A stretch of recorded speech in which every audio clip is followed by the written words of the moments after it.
Тайваны хоолоогоор Хятадын Фужиан нисэх онгоц тээвэрлэгч дамжин өнгөрлөө.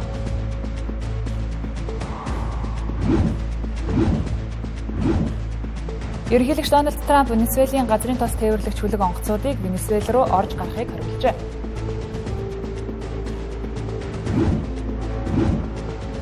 Өр хөндлөлтийг дэмжих сан босгохоор Европын холбооны парламент хуралдаж байна.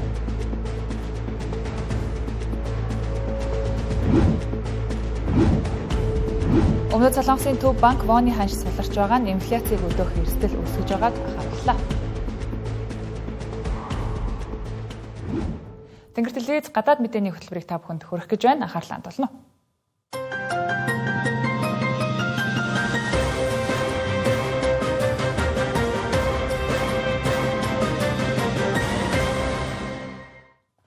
Тайваны батлан хамгаалах яамнаас өчигдөр Хятадын Фужиан нисэх онгоц тээвэрлэгч хүлэг онгоц Тайваны хоолоогоор дамжин өнгөрсөн болохыг мэдэгдээд байна. Тус Фужиан хүлэг онгоц нь Хятад улсын хамгийн сүүлийн үеийн дэвшилтэт технологиор бүтээсэн онгоц тээвэрлэгч юм а. Бүгд найрамдах Хятад ард улсын их газрын зүүн эрэг болон Тайван арлыг тусгаарладаг завсрын хоолоогоор дамжин өнгөрч байхыг Тайваны зүгээс батлаад байна. Тус хоолой нь стратегийн хувьд ач холбогдол өндөртэй учраас хурцтмал байдал үүсэх магадлал тун өндөр байна. Тайваны талаас тус хүлгийн хоолоогоор нэвтрэх явцад ажиглалт хийхэд тээвэрлэж яваа нисэх онгоц харагдаагүй, цэргийн сургуулалт хийсэн шинжгүй байсан байна. Мөн хүлэг цааш Шанхай хотын Чаншийн арал руу чиглэж явсан байх магадлалтай гэж нэмж мэдээлжээ. Чаншийн аралд Хятадын цэргийн зориулалттай хүлэг онгоцын төв үйлдвэр байрладаг. За энэхүү зөрөн өнгөрсөн Хятадын хүлэг онгоцны улмаас тус хоолойд өмнө үүсэж байсан хурцтмал байдал улам ширүүсэх төлөвтэй байна. Хятад улс Тайваны эргэн тойронд байнгын цэргийн бэлтгэл сургуулиудыг явуулдаг болохыг Тайван мэдэгдэж байсан. За харин өнөөдөр Тайван хийсэн мэдэгдлээр Хятад улс арлын ойролцоо хамтарсан байлдааны бэлэн байдлын эргүүлийг 23 нисэх онгоц болон хэд хэдэн усан онгоцтой хийсэн гэжээ. Уг нисэх онгоцнууд дотор J10 сөнөөгч онгоцнууд болон цөмийн зэвсэг тээвэрлэх чадвартай H6K бөмбөгдөгч онгоцууд багтаж байсан байна. За харин дамжин өнгөрсөн хүлгийн тухайд Хятадын 3 дахь нисэх онгоц тээвэрлэгч хүлэг болж байгаа юм байна. За үүгээрээ тус улс тэнгисийн цэргийн хүчээ чадахжуулж байгаа томоохон дэвшилт гэж харагдаж байна. За өмнөх Ляоны болон Шандун онгоц нь тээвэрлэгч хүлгөөс хөөрхийн тулд налуу хөөрөлтийн тавцан ашигладаг байсан бол энэхүү Фужиан онгоц нь нисэх онгоцыг хөөргөх зориулттай технологийн хувьд өсрөнгөө хөгжсөн байна. Хүнд даацын дэвшилтэд нисэх онгоцуудыг цахилгаан соронзон капатулын ачаар хэлбэрхэн хөөргөх боломжтой болсон нь өмнө байгаагүй шинэ технологи болжээ. Хятад улс дэлхийн тээврийн гол замуудын нэг болох Тайваны тус хоолойг зохицуулах гол ус болохыг эрмэлзэж байгаа бол Тайван болон Америк нэгдсэн улс энэхүү хоолойг олон улсын дамжин өнгөрөх усан зам гэж үздэг байна. Ерөнхийлөгч Дональд Трамп Америк нэгдсэн улсын хоригт хамрах бүх газрын тос тээвэрлэгч хүлэг онгоцуудыг Венесуэл улс руу орох гарахыг хориглох тушаалыг гаргалаа. Тэрээр мөн Truth Social хуудаснаа Венесуэл улсыг Өмнөд Америкийн түүхэнд өмнө нь хизээч байгаагүй томоохон хэмжээний байлдааны хүлэг онгоцууд хүрээсэн байгаа гэж бичжээ.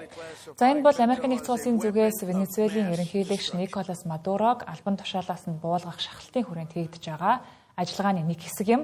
Дональд Трампын хувьд терроризм, хар тамхи, хүний 8 зэрэг олон гэмт хэрэгтэй холбогдоод байгаа Венесуелийн дэглэмийг гадаадын террорист байгууллага гэж үзэн хурцаар шүүмжилсээр ирсэн. За харин Венесуелийн засгийн газар хариу мэдэгдэл гаргаж Дональд Трампын энэхүү шийдвэр нь аимшигтай занал хийлэл гэж тодорхойлон эсэргүүцэж байгаагаа илэрхийлжээ. Мөн мэдэгдэлд Америк нэгдсэн улсын ерөнхийлөгч манай эх оронд харьяалагдах баялагийг хулгайлах зорилгоор 20 арга хэмжээ авч байна гэж хэлсэн байна. Өнгөрсөн 7 хоногт Америк нэгдсэн улсын цэргийн хүчнийхэн Венесуелийн эргээс Скипер газрын тос тээвэрлэгч хүлэг онгоцыг хураан авч Техас мужид аваачин буулгахаар болсон. За Дональд Трампын засаг захиргаа энэ үйлдэлд дотоодын улс төрчид шүүмжилтэй хандж байна. Тухайлбал Конгрессийн гишүүн ардчилсан намаас Техас мужийг төлөөлж байгаа Жокин Кастро Трампын 20 арга хэмжээг үл эргэлзэх үйц дайны үйлдэл гэж хэлсэн. За Кастро мөн Америк нэгдсэн улсын хууль тогтоогчид пүрэв гарагт ерөнхийлөгч Дональд Трамптай Венесуэлтэй хийх дайсагналыг зогсоохыг чиглүүлсэн тогтоол гаргахыг санал дэвшүүлжээ. Америк нэгдсэн улсын зэвсэгт хүчин 9-р сараас хойш Венесуэлийн ойролцоох Намхан далайн зүүн хэсэг болон Карибын тэнгист хэд хэдэн хөлөг онгоц руу халдаад байгаа. За эдгээр халдлага нь хууль бус үйл ажиллагааг таслан зогсоох зорилготойч 90 гаруй хүний амь нас аль хэдийн өргөдөд байна. Хууль эрх зүйн мэргэжилтнүүд үүнийг шүүхийн бус аллага гэж шүүмжилж байгааг анхаарах нь зүйтэй юм. Харин Венезуелийн нэгдсэн үндэсний байгууллагын төлөөлөгч Самуэль хөргүүлсэн загталдаа энэ бол цэргийн хүчээр хийж байгаа далайн дээрэм гэж үзэн Америк нэгдсэн улсыг нэгдсэн үндэсний байгууллагын гишүүн улсын хууль ёсны хөрөнгийг хулгайлж байна гэж буруутгажээ. Европын холбооны парламент өнөөдрийн байдлаар үр хөндлөлтийг хуулиар бүрэн хориглосон эсвэл хязгаарлагдмал байдаг улсад амьдардаг эмэгтэйчүүдийн үр хөндлөлт хийлгэх хүртээмжийг нэмэгдүүлэх зорилготой санал хураалт явуулахаар төлөвлөд байна. Миний сонголт нэртэй энэхүү санаачилга нь Малт болон Польш шиг үр хөндлөлтийг бүрэн хориглосон орнууд эсвэл хязгаарлагдмал байдаг Итали, Хорват зэрэг орнуудын эмэгтэйчүүдийг гадаадад хувийн зардалгүйгээр үр хөндлөлтийн эмчилгээ хийлгэх боломжийг бий болгох зорилготой юм байна. Уг хөтөлбөрийг Европын холбоо бүрэн санхүүжүүлэх төлөвтэй байна. Европын холбооны парламентын зүүн болон баруун жигүүрийн гишүүд үр хөндлөлтийн эрхийн төлөө тэмцэгчид уг санаачлагыг ихээхэн дэмжиж, эмнэлгийн бус орчинд хийгддэг эрүүл мэндэд хор хөнөөлтөй үр хөндлөлтийг бууруулах сайн талтай гэж харж байгаа юм байна. За мөн хөтөлбөрийг бүрэн санхүүжүүлж байгаагийн хувьд санхүүгийн саад бэрхшээлийн улмаас төлөвлөөгүй хүсээгүй жирэмслэлтээс охид эмэгтэйчүүдийг хамгаалж туслах зорилготой гэж мэдгдлээ. Малт эмч Изабель Стибел хэлэхдээ уг хөтөлбөрийн ачаар Европын иргэд үр хөндлөлтийн асуудал дээр тэгш эрэхтэй болох болно гэж хэлжээ. Харин нөгөө талд санаачлагыг эсэргүүцэж байгаа хэд хэдэн Европын холбооны парламентын гишүүдийн үзэж байгаагаар бол уг хөтөлбөр уламжлалт Христийн шашны үнэт зүйлсийг зөрчсөн гэж шүүмжлэлтэй хандаж байна. Европт үйл ажиллагаагаа явуулдаг үр хөндлөлтийн эсрэг төрийн бус байгууллагууд жирэмслэлтийг дэмжих зорилгоор тус парламент төсөлт гарган арга хэмжээ зохион байгуулжээ. Харин шинжээчдийн таамаглаж байгаагаар санал хураалт батлагдах магадлал өндөр байгаа гэж үзэж байна. Гэхдээ Европын комиссд тус шийдвэрийг батлах хугацаа эх оны 3 дугаар сар хүртэл байгаа юм а. Энэхүү үр хөндлөлтийг хүний эрх болгож байгаа нь Европын зарим орнууд болох Их Британи, Франц улсуудад аль хэдийн хуулиар зөвшөөрөгдсөн байдаг. За гэвч үр хөндлөлтийг хүний эрхийн асуудал гэж хардаггүй, гэмт хэргийн шинжтэй үйлдэл гэж үзсэн эсэргүүцдэг Европын зарим улсууд байсаар байна. Өмнөд Солонгос улсын Төв банк Солонгосын вон Америк долларын эсрэг сул хэвээр байх юм бол эх онд инфляц хүлээлтээс өндөр гарах эрсдэлтэй байгааг анхаарууллаа. Өнөөдрийн байдлаар хагас жилийн инфляцийн тайландаа Өмнөд Солонгосын Төв банк хэрвээ Солонгос вон Америк долларын ханш 1 Америк доллар нь 1470 орчим фунттай тэнцэх ханштай хэвээр удаан байх юм бол хэрэглээний үнийн өсөлт ойролцоогоор 2.1-ээс 2.5%-аар өсөж одоогийн таамаглаж байгаагаас ч илүү давах магадлалтай байгааг мэдэгдээд байна. Өмнөд Солонгост нийт инфляцийн түвшин 11-р сард өмнөх оны мөн үеэс 2.4%-аар өссөн үзүүлэлттэй гарсан нь Төв банкны 2% зорилттой түвшнөөс аль хэдийн давсан үзүүлэлт 3 сар үргэлжлээд байна. Тус улсын мөнгөнд тэмдэгт болох воны валютын ханш удаан хугацаанд сул хэвээр байх юм бол дотоодын бараа бүтээгдэхүүний үнийн түвшинд ч дам нөлөө үзүүлэх эрсдэлтэй гэдгийг анхааруулж байна. За харин тус улсын Төв банкны ерөнхийлөгч Ри Чаньон Америкийн нэгдсэн улсад чиглэсэн 350 тэрбум Америк долларын худалдаа хөрөнгө оруулалтын сангаас үүдэн их хэмжээний Америк доллар тус улсаас гадагшлах эрсдэлтэй байгааг онцлоо. За иймэрхүү урсгал нэмэгдэх юм бол валютын зах зээлд дарамт үүсч вон сулрах магадлалтай тул Төв банк гадаад валютын тогтвортой байдлыг хангахын тулд энэ хөдөлгөөнийг нэгт ажиглаж ажил гаргалжээ. Мөн тэрээр зах зээлд томоохон нөлөө үзүүлдэг үндэсний тэтгэврийн санг гадаадад хөрөнгө оруулахдаа валютын ханшийн эрсдлээс хамгаалах стратеги хэрэглэж эхлэхийг уриалсан байна. За энэ нь вон долларын ханшийн огцом хэлбэлцлээс сэргийлж санхүүгийн зах зээлийг илүү тогтвортой байлгах зорилготой гэж тэрээр үзжээ. Дэлхийн хэмжээнд 3 дугаарт эрмэлэгддэг тэтгэврийн сан болох Өмнөд Солонгосын үндэсний тэтгэврийн сан сүүлийн жилүүдэд гадаадын улсад оруулах хөрөнгө оруулалтаа нэмэгдүүлж дотоодын валютын зах зээлээс Америк доллар худалдан авч эхэлсэн нь вон сулрахад нөлөөлсөн байна. Лав гарагт вон Америк долларын эсрэг 1.5%-аар суларч 1 Америк доллар нь 1480.4 вон хүрсэн нь сүүлийн 16 жилийн доод түвшинд төхөж очлоо. Тэнгэр телевизийн гадаад мэдээний хөтөлбөр үргэлжилж байна. Хөтөлбөрийн энэ хэсэгт дэлхийд дахин дөрвсөн бусад үйл явдлыг товчхон хүргье.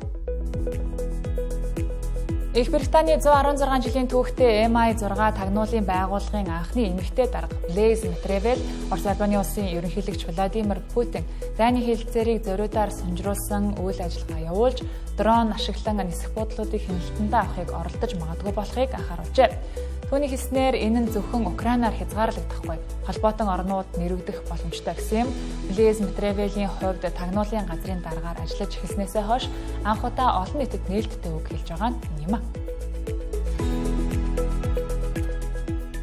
Шинэ Зеландийн Риопехо бүс нутгийн эдийн засгийн гол тулгуур байсан цанын баазуулан мод боловсруулах үйлдвэрүүд үйл ажиллагаагаа зогсоосон нь орон нутгийн иргэдэд хүнд цохилт болжээ.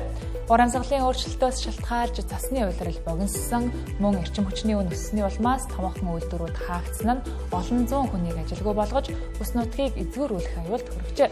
Үүний улмаас Охакүнэ зэрэг хотуудад дэлгүүрүүд хоосорч иргэд амжиргаагаа залгахын тулд томоохон хотууд руу олноороо нүүж эхэлжээ. Судлаачид удамшлын мэдээлэл ашиглан алхдаг навч хэмээх шавжийн 7 шинэ өөр төрөл зүйлийг илрүүлжээ. Үүнээс өмнө тэднийг гадаад хэлбэр дүрсээр нь ялгах боломжгүй байсан буюу өөрсдийгөө өнгөлөн далдалдаг чадварыг хувьд маш адилхан байжээ. Судалгаагаар энтгэхт өмнө илэрсэн уг шавжийг зүүн өмнөд Азийн шавжтай адил гэж үздэг байсан ч удамшлын мэдээллээр тусдаа төрөл зүйлүүд болохыг нь энхүү тогтоожээ. Уг нээлт нь биологийн олон янз байдлыг хамгаалахын ач холбогдлыг тодтогч байна. Мета өнгөрсөн жил Хятад дахь зар сурталчилгааны бизнесээ жилд 18 тэрбум Америк долларын борлуулалт хийсэн байна. Гэвч үүний цаана ноцтой асуудал байсан нь нийт орлогын 19% буюу 3 тэрбум Америк доллартай тэнцэгдүүн нь хууль бус контент болох садар самуун, мөрийтэй тоглоом, заллинг сурталчилж байжээ. Компани зүгээс авсан арга хэмжээний хувьд компани дотроо заллинтай тэнцэх тусгай баг байгуулж 2024 оны сүүлээр заллингийн зарын эзлэх хөв 19%-аас 9% болж эрс буурсан үзүүлэлт байгаа юм. Энэ шийдвэр нь хэрэглэгчдийг хамгаалахад бодиттой алхам болсон ч компани орлогод сөрөлгөөр нөлөөлж эхэлжээ. Улмаар компани гүйцэтгэх захирал Марк Цукерберг тухайн заллинтай тэмцэх багийг татан буулгах шийдвэр гаргасан. Харин үүний үр дүнд 2025 оны дунд үе гэхэд заллингийн зарын орлого буцаад 16% болж өсчээ. Тэнгэр телевизийн гадаад мэдээний хөтөлбөр танд хүрэлээ. Анхаарал хандуулсанд баярлалаа.